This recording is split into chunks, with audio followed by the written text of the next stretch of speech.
Abra comigo, por favor. Evangelho de Jesus conforme João, capítulo 4. Eu quero falar hoje, nessa noite, sobre missões em Samaria. Quero falar sobre uma mulher samaritana. João, capítulo 4, nós vamos ler até o versículo 30. João 4, versículos 1 ao 30. Pedir para você manter a Bíblia aberta no texto, depois eu vou expô-lo todo nessa noite. Vamos aprender algumas lições benditas. Todos acharam? Diz assim a Escritura: quando, pois, o Senhor veio a saber que os fariseus tinham ouvido dizer que ele, Jesus, fazia e batizava mais discípulos que João, se bem que Jesus mesmo não batizava e sim os seus discípulos, deixou a Judeia, retirando-se outra vez para a Galiléia. E era necessário atravessar a província de Samaria. Chegou, pois, a uma cidade samaritana chamada Sicar, perto das terras que Jacó dera a seu filho José. Estava ali a fonte de Jacó. Cansado da viagem, assentara-se Jesus junto à fonte, por volta da hora sexta. Nisto veio uma mulher samaritana tirar água. Disse-lhe Jesus: dá-me de beber. Pois seus discípulos tinham ido à cidade para comprar alimentos. Então lhe disse a mulher samaritana: como tu, sendo judeu, pedes de beber a mim, que sou mulher samaritana? Porque os judeus não se dão com os samaritanos. Replicou-lhe Jesus: se conheceras o dom de Deus e quem é que te pede, dá-me de beber, tu lhe pedirias e ele te daria água viva. Respondeu-lhe ela: Senhor, tu não tens como a tirar, e o poço é fundo. Onde, pois, tens a água viva? És tu, porventura, maior que Jacó, o nosso pai, que nos deu o poço, da qual ele mesmo bebeu, e bem assim como seus filhos e seu gado? Afirmou-lhe Jesus: quem beber desta água tornará a ter sede. Aquele, porém, que beber da água que eu lhe der, nunca mais terá sede. Pelo contrário, a água que eu lhe der será nele uma fonte a jorrar para a vida eterna. Disse-lhe a mulher: Senhor, dá-me dessa água para que eu não tenha mais sede e nem precise vir aqui buscá-la. Disse-lhe Jesus: vai, chama o teu marido e vem cá. Ao que lhe respondeu a mulher: eu não tenho marido. Replicou-lhe Jesus: bem disseste, não tenho marido, porque 5 maridos já tiveste, e esse que agora tens não é teu marido, e isto disseste com verdade. Senhor, disse-lhe a mulher, vejo que tu és profeta. Os nossos pais adoravam neste monte, vós entretanto dizeis que em Jerusalém é o lugar onde se deve adorar. Disse-lhe Jesus: mulher, podes crer-me que a hora vem, quando nem neste monte e nem em Jerusalém adorareis ao Pai. Vós adorais o que não conheceis, nós adoramos o que conhecemos, porque a salvação vem dos judeus. Mas vem a hora, e já chegou, em que os verdadeiros adoradores adorarão ao Pai em espírito e em verdade, porque são estes que o Pai procura para seus adoradores. Deus é espírito, e importa que os seus adoradores o adorem em espírito e em verdade. Eu sei, respondeu a mulher, que há de vir o Messias chamado Cristo. Quando ele vier, nos anunciará todas as coisas. Disse-lhe Jesus: eu sou, eu quem falo contigo. Neste ponto chegaram os discípulos e se admiraram que estivesse falando com uma mulher. Todavia nenhum lhe disse: que perguntas? Ou porque falas com ela? Quanto à mulher, deixou seu cântaro, foi à cidade e disse àqueles homens: vinde comigo e vede um homem que me disse tudo quanto tenho feito. Será este porventura o Cristo? Saíram, pois, da cidade e vieram ter com ele. Amém. Aleluia. Jesus não foi apenas a boa nova da salvação. Jesus foi o maior evangelista. Jesus teve a habilidade de aportar pessoas diferentes com o mesmo evangelho. O texto começa dizendo que os comentários era que Jesus batizava mais do que João Batista. O ser humano tem essas curiosidades mesmo. Quem batiza mais, quem recebe mais membros na igreja. E para não entrar nessa conversa vã, Jesus sai da Judéia e vai para a Galiléia. Porém, para ir do sul para o norte da Galiléia havia 3 caminhos. O caminho mais curto não passava por Samaria, porém era o mais perigoso. Mas diz o verso 4 que era necessário passar a Samaria. E por quê? Porque havia uma agenda no céu para que Jesus encontrasse aquela mulher. Havia uma agenda no céu para que Jesus passasse por ali e expusesse o evangelho para aquela moça. Aqui há algo glorioso. Ele vai à mulher sozinho no poço de Jacó ao meio-dia. E para que isso acontecesse, Jesus teve que quebrar pelo menos 3 preconceitos. O primeiro foi o preconceito cultural. Diz o verso 5 que Jesus mandou seus discípulos irem comprar pão em Sicar. A palavra Sicar significa cidade dos bêbados. Um judeu não comia pão dos samaritanos, nem entrava na casa do samaritano e nem falava com o samaritano. Jesus manda os seus discípulos irem a uma cidade samaritana, a cidade dos bêbados, comprarem pão. Jesus quebra aqui a barreira cultural que havia entre judeus e samaritanos. Mais do que isso, na época, um rabino não podia conversar com uma mulher samaritana em público, e muito menos a sós. E notem vocês, que para Jesus entabular uma conversa com uma mulher, que tinha uma reputação duvidosa, que já tinha passado por 5 casamentos, 5 divórcios, e agora morava com um amante, era um escândalo. Um escândalo. Tanto é fato que você nota comigo no versículo 27 que lemos, quando os discípulos veem Jesus falando com aquela mulher, eles ficaram admirados. A palavra aqui no grego é escandalizados. Ele quebra esse primeiro preconceito, o cultural. Louvado seja Deus, ele quebrou. Segundo preconceito, para que Jesus encontrasse a mulher, foi o preconceito racial. Irmãos, quem de fato são os samaritanos? Talvez você olhe, por que um judeu não se dava com os samaritanos?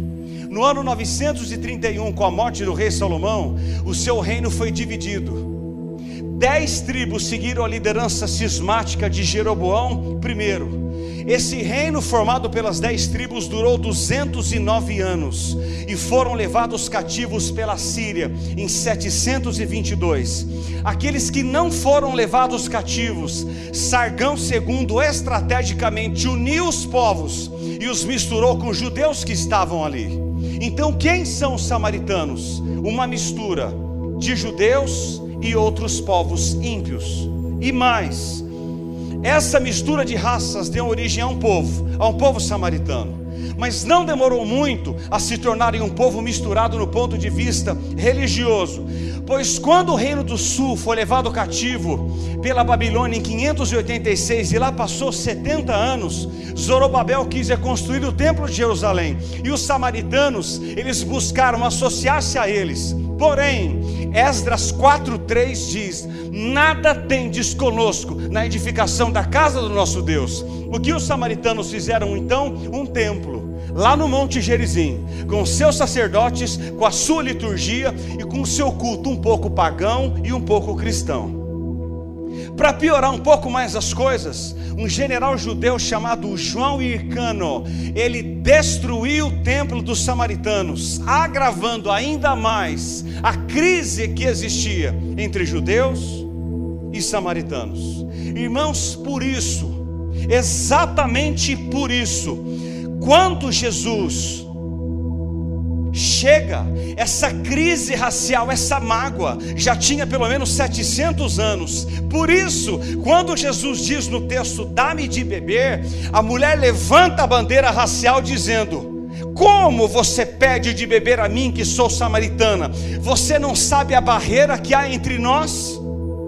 Pois quando Jesus entra em Samaria, ele quebra esse preconceito entre judeus e samaritanos. Todo preconceito foi quebrado por aquele que poderia quebrar, e ele quebrou. Não há diferenças mais entre judeus e samaritanos, e louvado seja o nome de Jesus por isso. Terceira barreira ou preconceito que foi quebrado foi o religioso.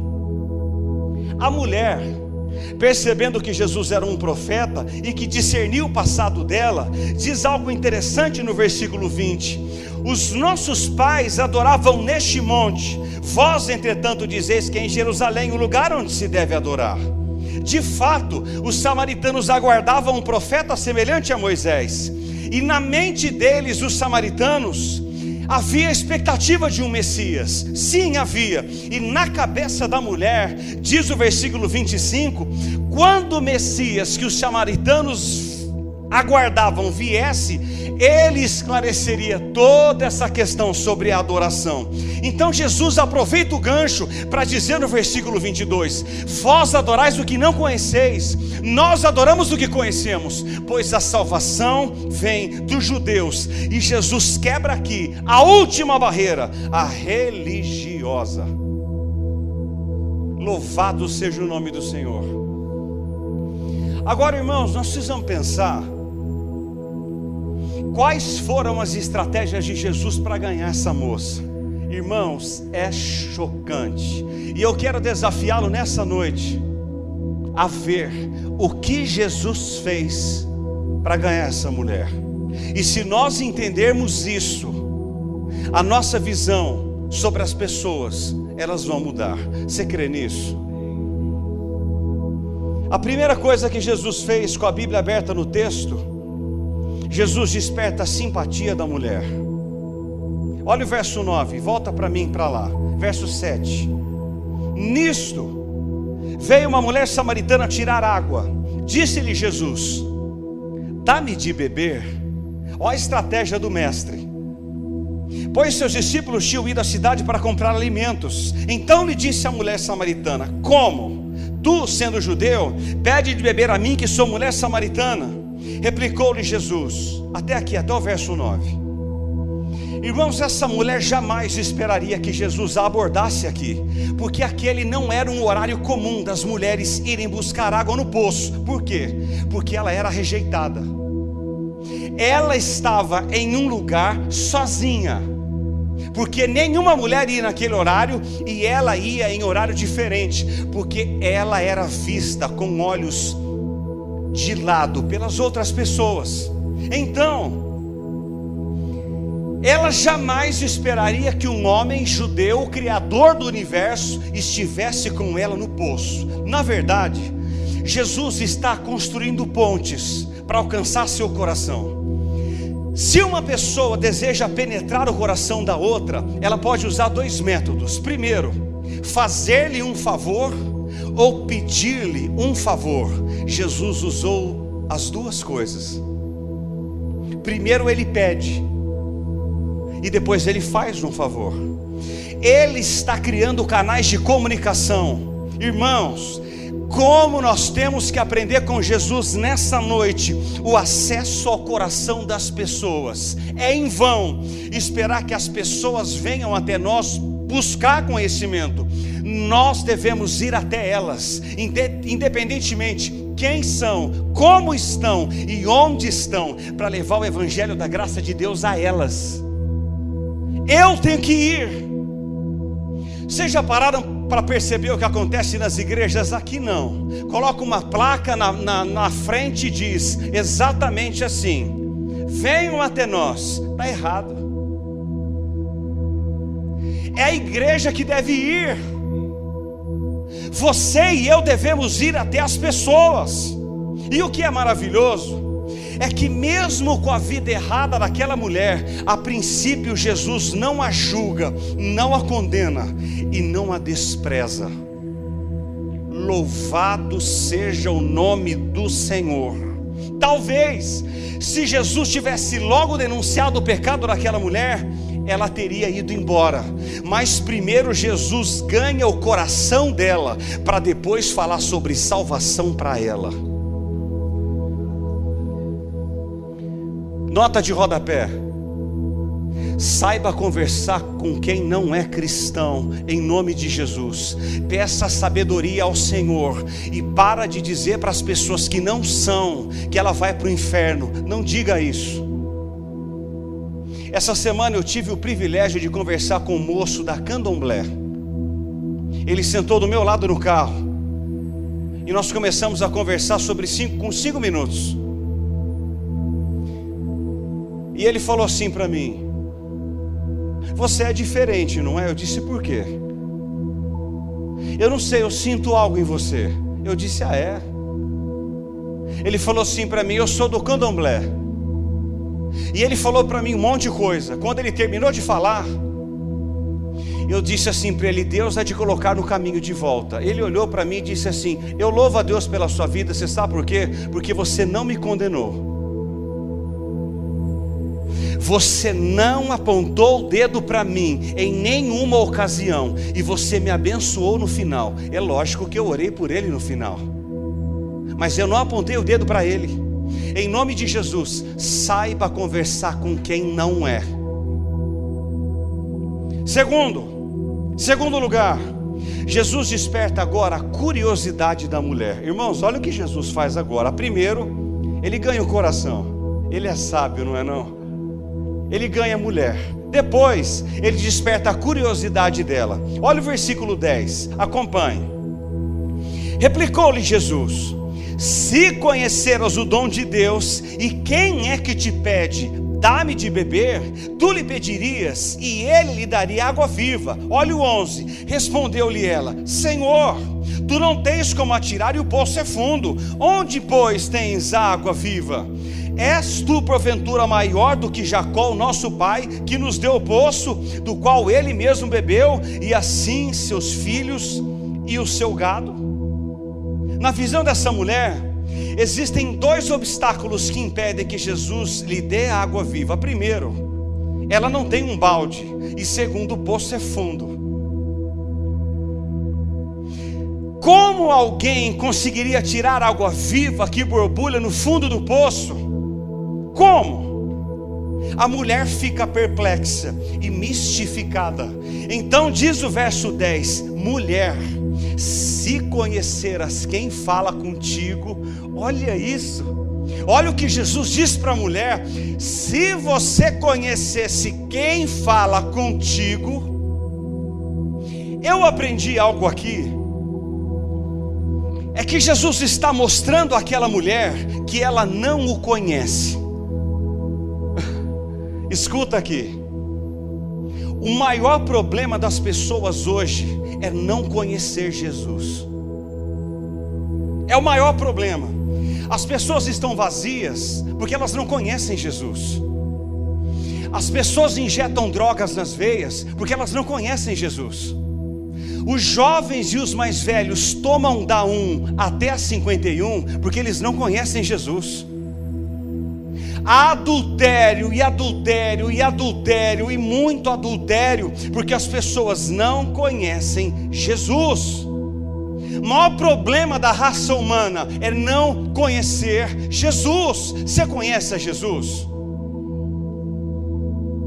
Acorda o seu irmão do lado aí, olha para ele e diz assim: você conhece Jesus? Diz o verso 11: Senhor, tu não tens com que tirar e o poço é fundo. Amados, a palavra poço aqui no grego é frear, de onde vem lençóis freáticos. Agora no versículo 14, Jesus disse assim: aquele porém que beber da água que eu lhe der, nunca mais terá sede. Pelo contrário, a água que eu lhe der, será nele uma fonte a jorrar para a vida eterna. Irmão, sabe o que está acontecendo aqui? Cuidadosamente, o apóstolo João registra a situação daquela mulher, dizendo o seguinte: a vida dela estava como uma cacimba de águas paradas, como um lodo, não fluía. A vida dela estava parada, não tinha vida. Essa mulher precisava conhecer Jesus e beber da água que Jesus oferecia. Então Jesus desperta a curiosidade. Terceiro, Jesus vai agora na necessidade da mulher. Olha o versículo 13. Afirmou-lhe Jesus: quem beber dessa água tornará a ter sede. Aquele, porém, que beber da água que eu lhe der, nunca mais terá sede. Pelo contrário, a água que eu lhe der será nele uma fonte a jorrar para a vida eterna. Disse-lhe a mulher: Senhor, dá-me dessa água, para que eu não tenha mais sede e nem precise vir aqui buscá-la. Necessidade. Irmãos, olha os passos de Jesus, cara. Hein? Vocês estão aqui nessa noite? Seu coração ainda bate? Quando Jesus disse de água da vida, que ela nunca mais teria sede, essa mulher pensou que Jesus estava falando de uma água que matava a sede do corpo, quando na verdade Jesus estava falando de uma água que matava a sede da alma. Água que mata a sede da alma. Era como se Jesus dissesse assim para a mulher: mulher, a água do poço de Jacó não satisfaz para sempre, e nem satisfaz as necessidades da alma. A água do poço de Jacó é de quantidade limitada, e um dia essa fonte pode secar. Mas a água que eu lhe der, mulher, você nunca mais vai voltar aqui para bebê-la. Essa água que Jesus oferece às nações, aos guetos, às boates, às pontas de droga, é a mesma água que Jesus oferece a mim e a você nessa noite. Essa água cessa, mulher. É a água de João 7,37.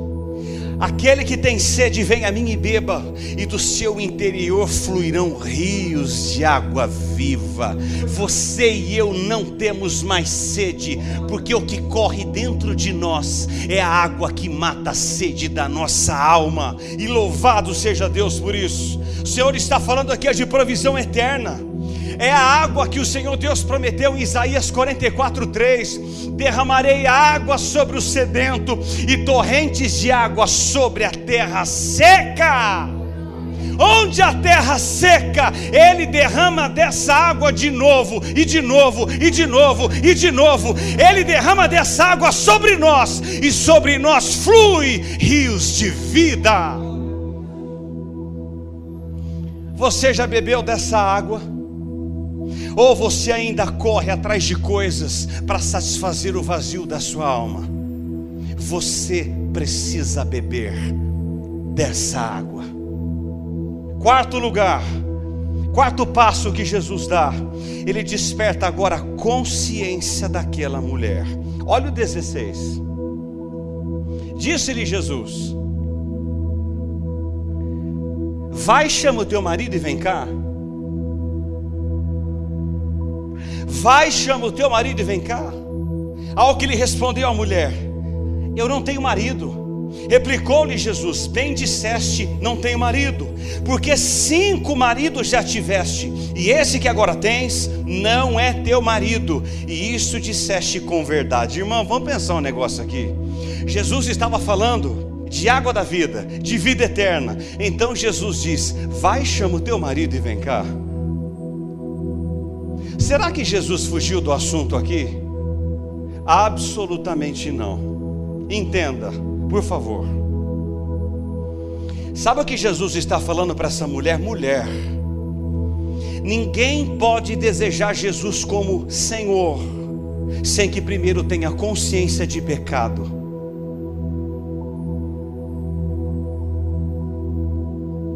Chama o teu marido. O quê? Eu nem marido tenho. Irmão, eu aprendi isso com muito custo.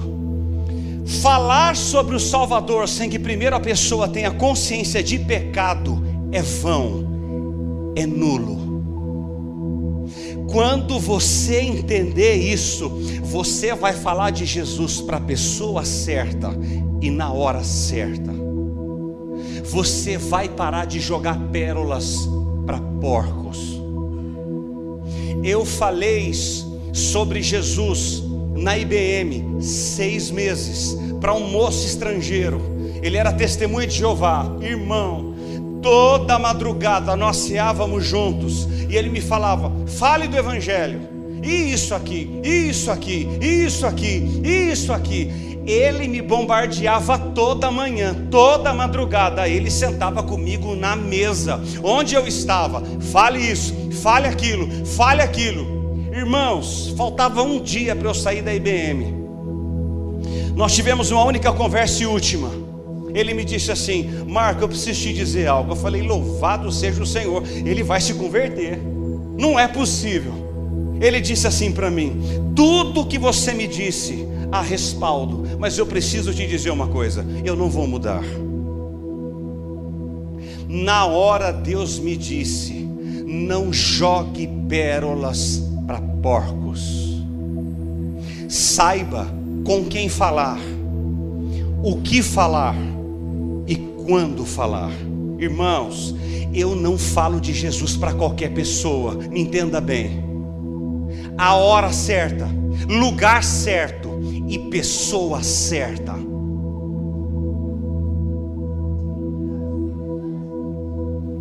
Entendam isso. Então, pastor, você não fala de Jesus para as pessoas? Muito.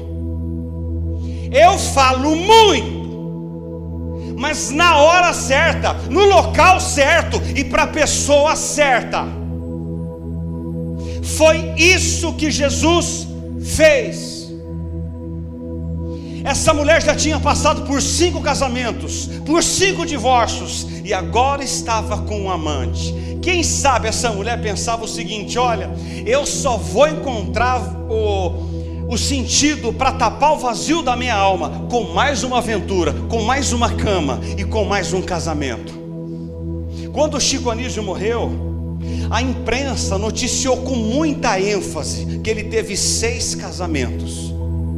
A imprensa na época noticiou isso como um ponto positivo da biografia do homem. Na verdade, irmãos, a nossa cultura aplaude isso. São pessoas buscando satisfação para a vida, em casamentos, em casamentos, em casamentos, em cama proibida. Então Jesus põe o dedo na ferida e diz: chama o teu marido. Ela diz: eu não tenho marido. Jesus diz: é verdade, ele não é teu marido. E eu preciso dizer isso para você. Eu vou aproveitar que está sendo gravado por DVD. Isso aqui vai para todo o Brasil. Deixa eu te dizer uma coisa com amor. Jesus está dando uma lição aqui para aqueles que pensam que não precisa mais casar de papel passado. Você vai entender. Eu ouvia na rádio alguns dias atrás um moço. Minha mãe ouvia esse rapaz, e eu estava na casa dela uma vez. É um pastor. Não é pastor, é um grande bode. Eu ouvia. Você conhece o moço, talvez você até comprou curso online dele. Ele é um herege, não vou dizer o nome que eu não posso. Eu estava na casa da minha mãe disse assim: Marco, vem cá ouvir a pergunta. Um moço de uma igreja fez assim para ele: pastor, eu estou junto com a minha mulher há 15 anos, eu preciso casar de papel passado? Ele disse: é lógico que não, vocês estão casados. Irmão, eu quase comi o rádio com manteiga, mas eu quase mordi o rádio. Vivam a vida como Rick Martin, viva a vida louca. Vocês já estão casados. Eu preciso dizer uma coisa para vocês. Essa mulher morava junto com esse homem, e ela disse: ele não é meu marido. E Jesus disse: é verdade, ele não é. Então escute, morar junto não é casamento, é pecado. Se você mora com alguém e não é casado, você está em pecado, diz Deus. Você precisa acertar essa situação. É errado, é irregular. 1 Coríntios 7:9, Paulo diz: melhor casar do que viver abraçado, do que viver junto. Se há alguém aqui nessa noite vivendo junto, conserte-se em nome de Jesus. Se Jesus voltar, ou seu coração parar de bater, é lago de fogo para você, inevitavelmente. Durma com essa, em nome de Jesus.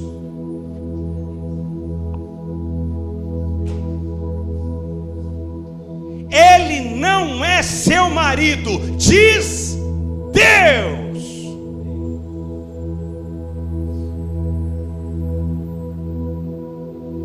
Chama o teu marido. Ei, Jesus, hein? Eu vou dar um beijaço nele na glória. Ele cutucou a ferida na hora certa, cutucou a consciência da mulher na hora certa. Então ele dá um quinto passo. Jesus desperta agora o senso religioso da mulher. Olha o versículo 19. Irmãos, eu deliro com a Bíblia, cara. Vocês não sabem como eu choro e tenho prazer ao escrever essas coisas todas, porque quanto mais eu sei que eu não sei. Vocês me entenderam, né? Olha o 19. Senhor, disse a mulher, vejo que tu és profeta. Ah, coitada, nossos pais adoravam neste monte, vós entretanto dizeis que é em Jerusalém é o lugar onde se deve adorar. Disse-lhe Jesus, mulher, podes crer-me que a hora vem, quando nem neste monte e nem em Jerusalém adorareis ao Pai.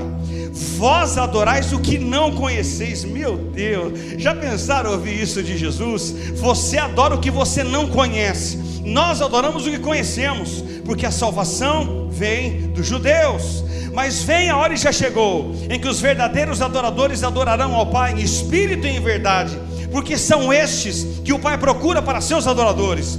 Deus é espírito e importa que seus adoradores o adorem em espírito e em verdade. Eu sei, respondeu a mulher, que há de vir o Messias chamado Cristo. Quando ele vier, nos anunciará todas as coisas. Disse-lhe Jesus, eu sou o que fala contigo. Que lindo! Eu sou o que fala com você, mulher. Eu sou. No 21 ele diz, você está perguntando, mulher, onde se deve adorar? Irmãos, escuta, eu escrevi um livro sobre isso, e eu estava relendo para escrever algumas coisas, para lembrar, a questão não é onde adorar, e sim como adorar. Quantas vezes os evangélicos ainda hoje limitam a adoração à geografia? Nós achamos que a adoração é somente nas quatro paredes, e Jesus está dizendo que a adoração não tem a ver com geografia, a adoração tem a ver com atitude, não tem a ver com local, tem a ver com postura. Postura. Não é no monte, diz Deus, não é no vale, diz Deus, é onde você viver, onde você estiver, diz Deus. Você pode adorar a Deus em todo lugar. E por que, Senhor? Porque Deus é Espírito, Ele está em todos os lugares. O que é Espírito e o que é verdade? A palavra Espírito está em minúsculo. O Espírito aí é o seu Espírito. E essa palavra Espírito, ela pode ser traduzida por sinceridade. Portanto, a adoração que agrada a Deus, ela precisa ser sincera. E verdade é uma adoração bíblica. Vocês vão entender já já.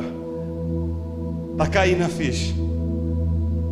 Jesus diz, você precisa me adorar sinceramente. E segundo, você precisa me adorar biblicamente. Dito isso, há dois extremos. Escuta aqui, irmãos. O primeiro extremo, que é possível que uma pessoa adore a Deus sinceramente, mas de forma errada.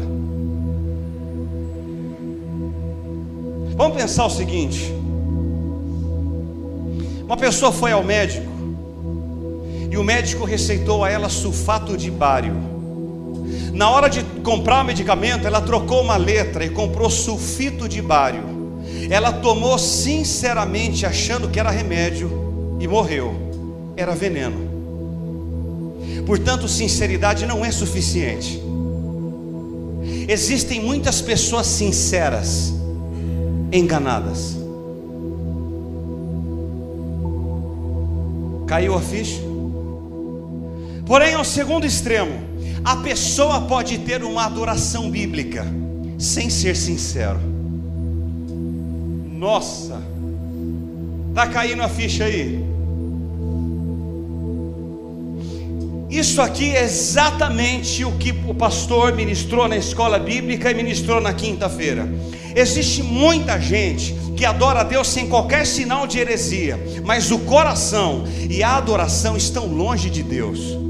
É Mateus 15:8. Este povo honra-me com os lábios, mas o coração está longe de mim. Irmãos, escuta o fio da navalha que eu e você anda.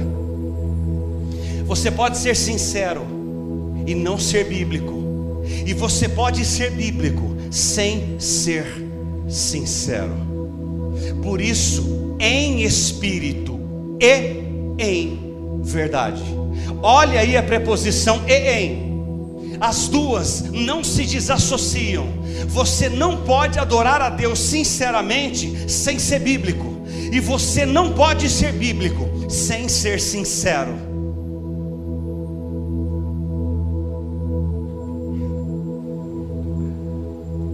Tempo para vocês pensarem, tempo. Você é um adorador? Vocês que cantaram no louvor com muita avidez, são adoradores? Vocês meninos que tocaram no louvor, são adoradores? Edir Macedo, sim ou não?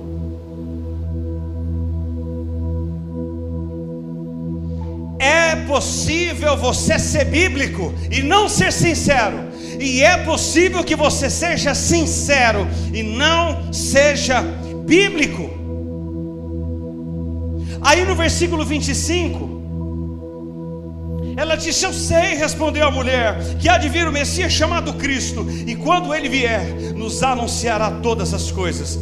Por que a mulher disse isso? Porque os samaritanos, eles acreditavam no Pentateuco. E o que é o Pentateuco? Gênesis, Êxodo, Levítico, Números e Deuteronômio. São os primeiros 5 livros da lei. Deuteronômio 18:15. Moisés havia dito que Deus suscitaria um profeta semelhante a ele, e os samaritanos aguardavam esse Messias, esse profeta. Então Jesus põe o dedo na ferida dela de vez no versículo 26 e disse assim: pare de procurar, eu sou.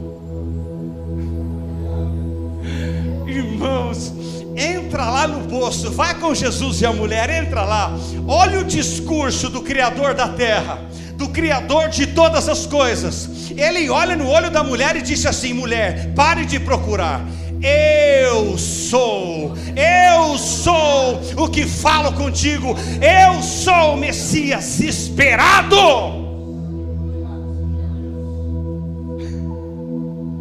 Então as escamas caem dos olhos da mulher, e o seu senso religioso é despertado.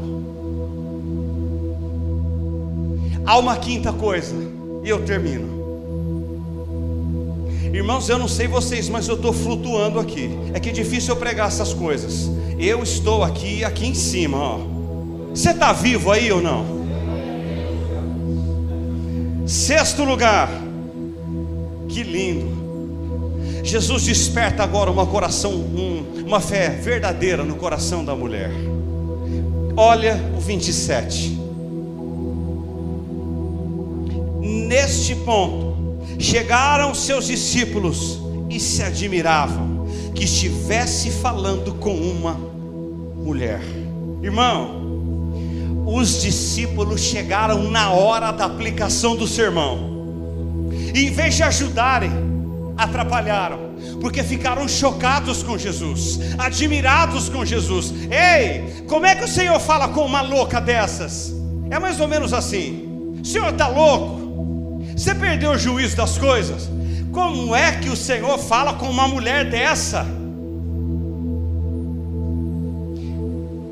Diz o versículo 28: quanto a mulher deixou seu cântaro, foi à cidade e disse àqueles homens.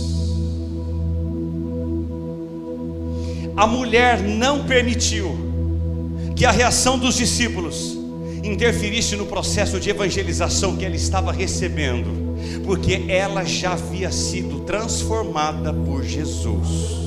E mais, diz o versículo 28, que ela deixou o seu cântaro, foi à cidade e disse àqueles homens. Pergunta para vocês: por que a mulher deixou o cântaro? Porque ela já havia encontrado a água da vida. Ei, para que voltar com o cântaro? Ela deixou o cântaro lá, ela foi buscar água, encontrou a outra água, ela encontrou aquele que preencheu o vazio da sua alma, e ela saiu do poço saciada. Hoje à noite Deus pode te dar dessa água e você sair daqui repleto, cheio da água da vida fluindo dentro de você. Ela deixou o seu cântaro e foi. Irmãos, quantas vezes nós que já encontramos o Messias, guardamos isso só para nós? Entra aqui no texto, por favor, entra aqui nas linhas. Ela encontrou aquele que lhe deu água viva, e ela saiu, para quê? Para anunciar. Ela saiu e foi para o seu povo, os samaritanos, para falar do que Jesus havia feito nela e por ela. Havia feito nela primeiro e depois por ela. Irmãos, quantos de nós temos guardado essa verdade apenas para nós? Eu não sei se vocês se lembram, mas quando o presidente Kennedy foi assassinado em Dallas, no Texas, em 1963, 12 horas depois, metade do mundo já sabia que ele havia sido assassinado. Jesus morreu há 2000 anos e muitos não sabem ainda. E por quê? É culpa nossa, é culpa minha e é culpa sua. Você tem falado de Jesus para as pessoas com sabedoria, graça e amor? Irmão, você precisa abrir a sua boca e falar. Você precisa falar o que Deus fez por você e tem feito através de você, em nome de Jesus. Falemos. O que acontece agora? Esse texto eu não li, foi proposital.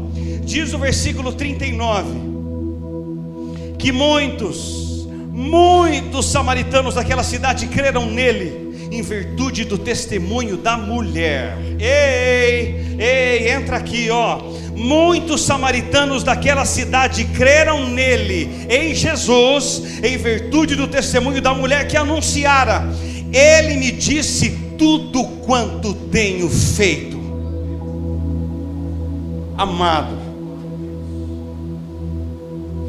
Deus é maravilhoso, porque Ele pega aquilo que parece que não tem valor para a sociedade e transforma esses em vaso de honra.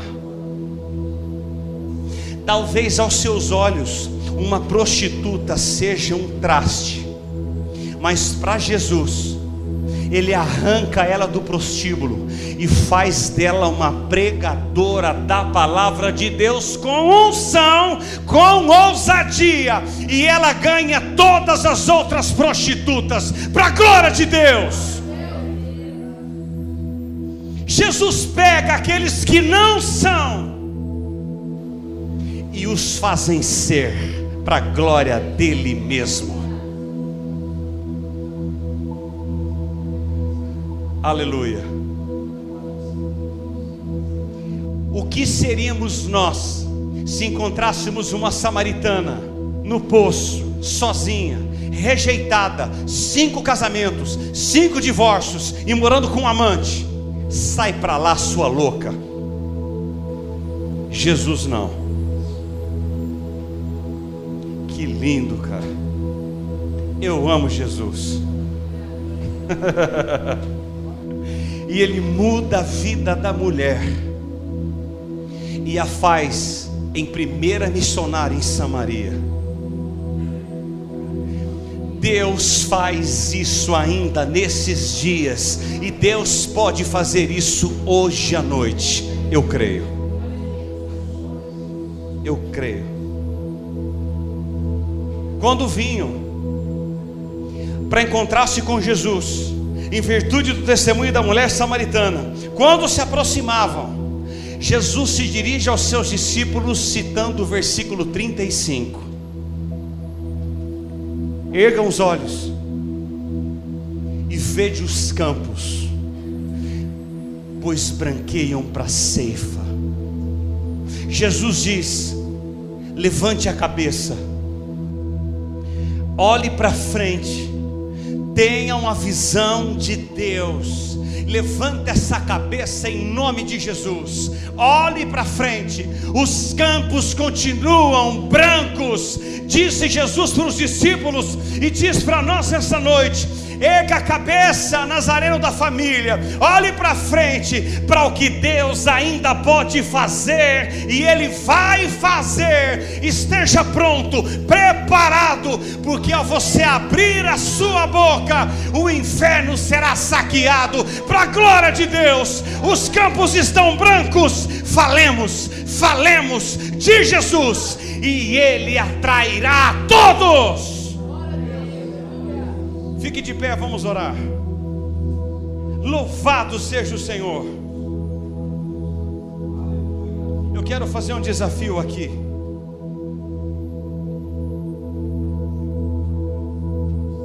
Eu quero desafiar algumas pessoas.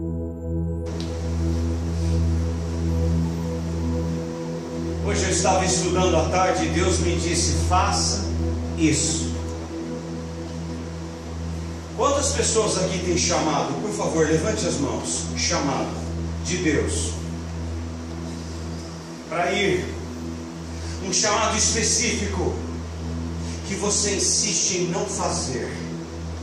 Eu não vou. Deus levanta outro. Você já disse isso? Deus levanta outro. Já falou alguma vez? Você tem falado isso nesses dias? Deus, em nome de Jesus, levanta outro. Eu não vou. Deus, eu isso, e eu aquilo, e eu aquilo. Irmãos, Deus me mandou chamar vocês para virem aqui nessa noite. Isso aqui não é chamado carnal, ok? Eu não brinco com essas coisas. Deus tem chamado pessoas a ir, a fazer diferença nessa nação. E Deus tem chamado pessoas manhã após manhã, manhã após manhã, e você tem dado desculpas. É você? Por favor, saia do seu lugar. Vem cá. Se dobre aqui. Vem cá, não fica aí não. Eu sei que você está aí, vem cá. Eu vou esperar você 10 minutos. São vocês. Olha, Deus, há muita gente aqui assim. Onde está você? Deus, eu não vou. Levanta outro. Deus, eu não vou. Eu não. Irmãos, Deus chama você. Você precisa fazer o que Deus lhe chamou para fazer. Eu quero te dizer uma coisa: no reino de Deus não há vaga para aposentados. Por mais que você tenha feito, é pouco.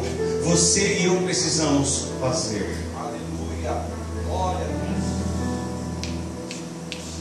Deus. É você. É você. Há muita gente assim aqui. Eu não vou apontar o dedo, mas Deus te chama.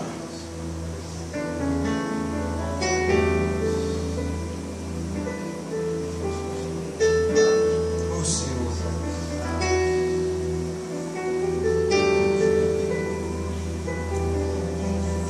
vamos orar, queridos.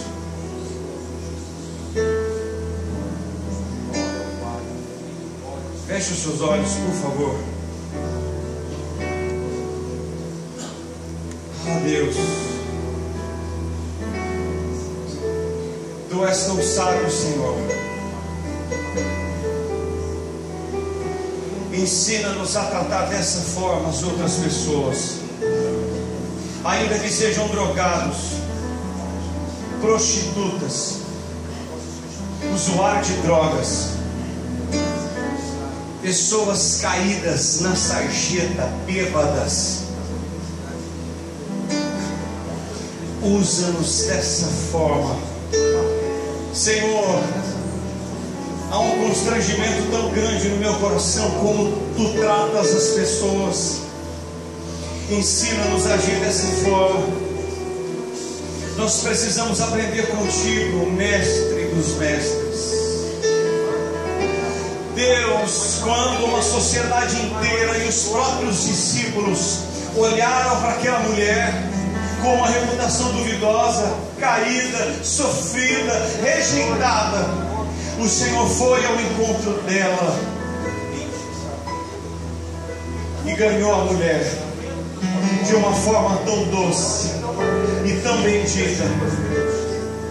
Eu te peço nessa noite que Tu nos ensines como falar, onde falar e com quem falar. Deus, nós precisamos aprender a fazer missões, porque muitos de nós têm matado pessoas em vez de dar vida às pessoas. Temos repelido as pessoas ao invés de atraí-las ao Senhor, ao convívio comum dos santos.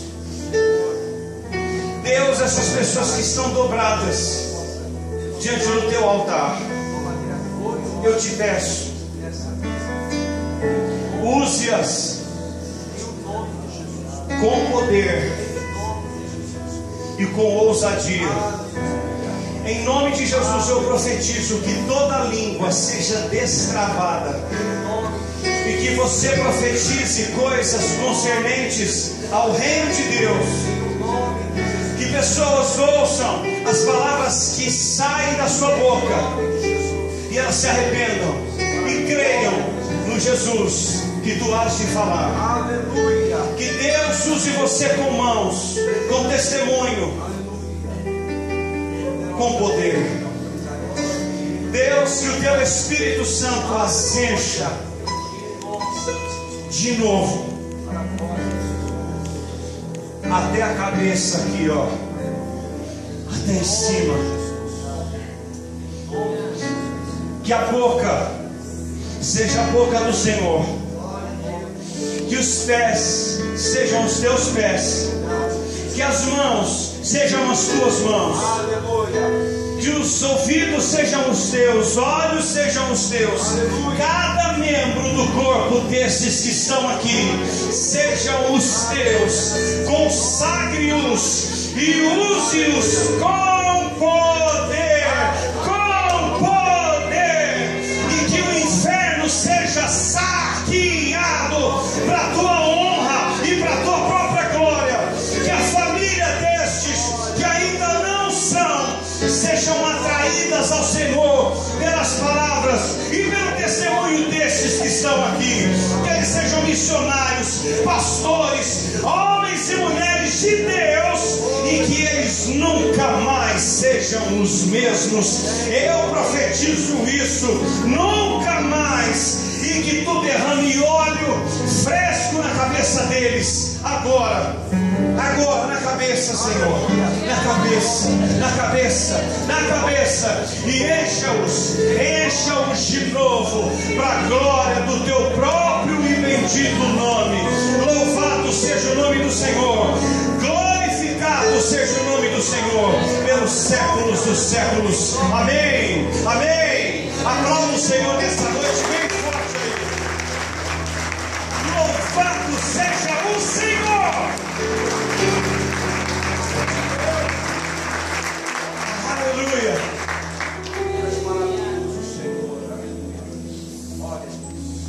Eu creio. Nunca mais serão os mesmos.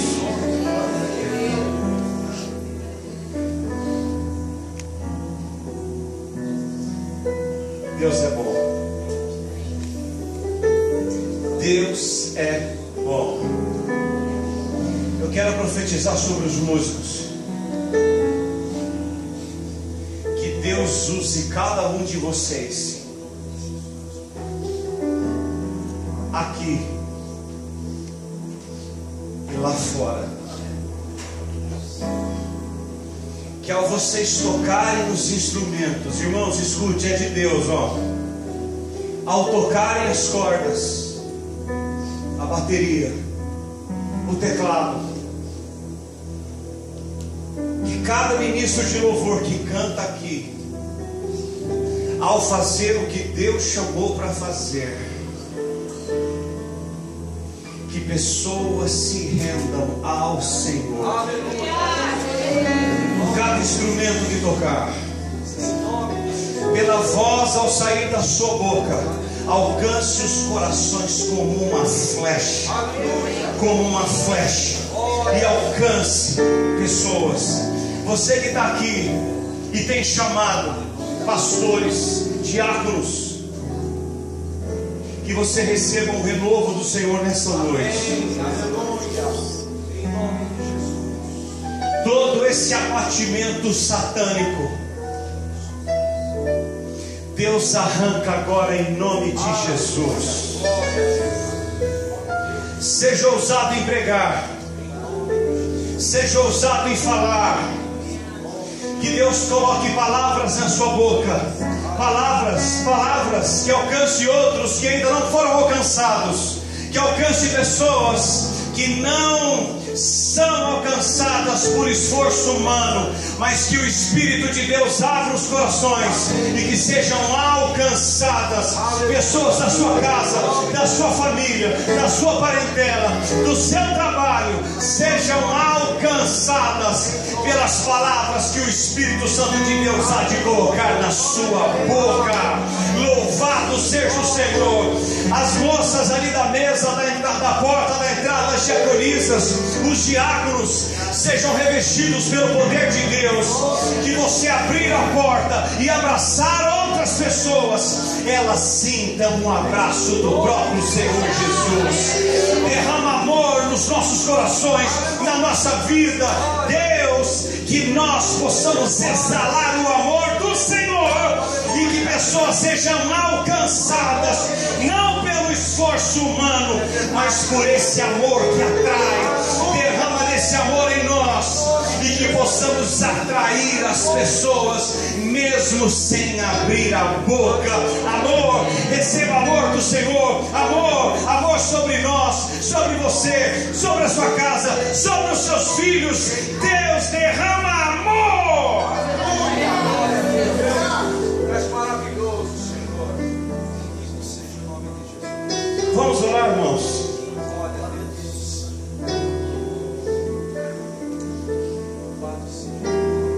Deus, te damos graças, te louvamos. O Senhor nos ensinou nessa noite com tanta doçura a ganhar alguém que muitos não dão mais valor. Deus, como tu és sábio, o Senhor foi e ganhou o coração, despertou curiosidade, despertou o senso religioso daquela mulher, despertou uma necessidade a ponto dela dizer para o Senhor: dá-me dessa água, dá-nos dessa água hoje à noite, para que nunca mais tenhamos sede. Nunca mais. Dá-nos dessa água que mata a sede da alma, para que possamos viver uma vida plena e abundante. Te bendizemos, porque o Senhor despertou o senso religioso daquela mulher, dizendo a ela: mulher, eu sou o que fala contigo. Então ela foi e ganhou muitos dos seus para o Senhor Jesus, para o Senhor. Usa-nos dessa forma, ensina-nos a lidar com os parentes que não são, a ganhá-los para a glória do Senhor. Te bendizemos por essa noite, noite de missões. Que muitos sejam alcançados nessa semana por nós e através de nós. Usa-nos no trabalho, usa-nos na faculdade. Aqueles que eram tímidos, coloque as palavras na boca, na mente. E use os jovens, use a mulher, use o homem, para a glória do teu próprio nome, em nome de Jesus. E que o grande amor de Deus, e que grande amor de Deus, a graça bendita de Jesus, a sua doce presença, a consolação e a comunhão com o Espírito Santo de Deus seja sobre vocês, até o seu coração parar de bater, ou então o Senhor nos vir para nos buscar, em nome de Jesus. Amém, amém. Deus te abençoe, boa semana. Quinta-feira temos culto, em nome de Jesus.